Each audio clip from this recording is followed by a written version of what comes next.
এবং বড় ভাই নেই, চ্যাটজিপিটি তো আপনার বড় ভাই। চ্যাটজিপিটি বড় ভাই। অনেক কথা কিন্তু বড় ভাইয়ের কাছে বলা যায় না, সে কথা তো চ্যাটজিপিটির কাছে বলা যায়। মজার ব্যাপার হইতেছে, আমি যখন ইউনিভার্সিটিগুলোতে যাই, এতদিন পর্যন্ত আমাদের স্টুডেন্টদের একটা কমপ্লেন ছিল, আমার তো ভাই বড় ভাই নাই, আমার তো হইতেছে ব্রেন স্টেশনে কাজ করা মানুষ নাই, আমি কাজ। এখন কিন্তু ওই প্রবলেম অনেকখানি রিজলভ হয়ে গেছে। কিভাবে দেখেন, আপনার একটা গাইডলাইন দরকার। আপনি কম্পিউটার সায়েন্সে পড়াশোনা করেন, আপনি চ্যাটজিপিটির ভিতরে খুব সুন্দরভাবে যাবেন, যে আপনার সম্পর্কে লিখবেন, আপনার পার্সোনালিটি টেস্ট করবেন। পার্সোনালিটি টেস্ট কীভাবে করা যায়, আপনি ওই যে ব্রিক্স মায়ারের যে পার্সোনালিটি টেস্ট করা যায়, সো ওইখানে যে আপনি পার্সোনালিটি টেস্ট দিয়ে সার্চ দিলে গুগলে ওয়েবসাইট পেয়ে যাবেন, 50টার মতো কোশ্চেন থাকে, অ্যান্সার দিবেন, ও আপনাকে পার্সোনালিটি বলে দেবে। পার্সোনালিটি থেকে যেটা বোঝা যায় যে আপনার শেখার ধরনটা কেমন, আপনি চিন্তা ভাবনা কীভাবে করেন, আপনি ইনফরমেশন কীভাবে কনজিউম করেন। এই পার্সোনালিটি টাইপ দিয়ে আপনি যদি চ্যাটজিপিটিকে বলে দেন, এটা আমার পার্সোনালিটি টাইপ, আমার এইভাবে শিখতে ভালো লাগে, আমি হয়তো বা ভিডিও দেখে শিখতে পছন্দ করি না, আমি টেক্সট দেখে পড়ে শিখতে ভালো লাগে, এবং এই ওয়েতে আপনি আপনার জীবন বৃত্তান্তটা ওর কাছে দিবেন। অথবা আপনি বলে দিলেন যে আপনার ক্রিকেট খেলা দেখতে ভালো লাগে, ফুটবল দেখতে ভালো লাগে, ফুটবলের অ্যানালজি দিয়ে আমাকে যদি বোঝানো হয়, আমি সব কিছু খুব ভালো বুঝি। অ্যান্ড দেন আপনি যদি ওকে বলেন যে আমি কম্পিউটার সায়েন্সে পড়াশোনা করতেছি, আমার 4 বছরের ক্যারিয়ার প্ল্যানটা বা আমার 4 বছরের প্ল্যানটা কীভাবে হওয়া উচিত, যেটার মাধ্যমে আমি 4 বছর শেষ হয়ে যাওয়ার পরে, যেদিন আমার পড়াশোনা শেষ হয়ে যাবে সেদিনই জব পাবো, অথবা তার পরের দিন জব পাবো।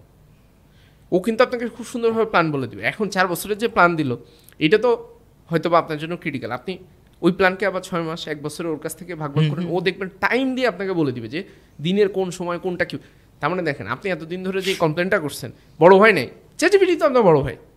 চ্যাটজিপিটি বড় ভাই, তো চ্যাটজিপিটি তো আপনার বড় ভাই, তো তাইলে আপনি কেন এটাকে আপনার কম্পিটিটর বা এইটা আমার ভাই, এটা তো আমার লাইফ ইজি করার জন্য আসছে।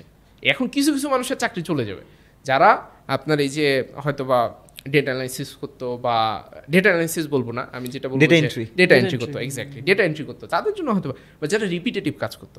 বা এটার জন্য তো আগেও একটা জিনিস ছিল, আরপিএ নামে একটা জিনিস ছিল, রোবোটিক প্রসেস অটোমেশন বলে একটা টুল ছিল, প্রিজমা বলে একটা টুল আছে, অলরেডি ফেমাস। সো এই ধরনের টুল দিয়ে অলরেডি এই রোবোটিক প্রসেস অটোমেশন অনেক আগে থেকে মানুষজন করে আসতেছে।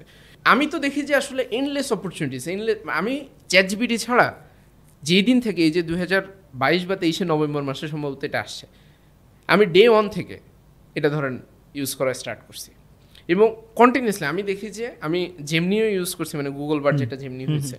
বাট জেমনি আমার কাছে অত বেশি একটা, জেমনি আপনার কাছে কখন ভালো লাগবে, যখন আপনি রিয়েল টাইম ডেটা নিয়ে কাজ করতে চান, আপনি ইন্টারনেটে কোনো কিছু একটা রিসার্চ করতে চান, 10টা ইউটিউব ভিডিও দেখে একটা সামারাইজ করতে চান, সেখানে আবার জেমিনি খুব ভালো কাজ করে। কারণ চ্যাটজিপিটি তো ডিরেক্টলি ইউটিউবের ভিডিও অ্যানালাইসিস করতে পারে না, ওকে ওই জেমিনি দিয়ে করতে হয়। তো আমি ওইটারও আবার একটা জিনিস বের করছি, যেহেতু আমার চ্যাটজিপিটি ভালো লাগে, আমি জেমিনির কাছে যে ইউটিউবের ভিডিওটা দিই, দিয়ে ও আমাকে একটা 10টা বা 12টা পয়েন্টের একটা সামারি দেয়, সেটা নিয়ে আমি আবার চ্যাটজিপিটির কাছে দিই, দিয়ে বলি যে এই যে একটা ইউটিউবের ভিডিও, সেটা দেখে পাইছি, এখন তুমি এটা আমার চিন্তার সাথে বা আমি যে সিচুয়েশনে পড়ছি সেখান থেকে আমি কিভাবে বের হব।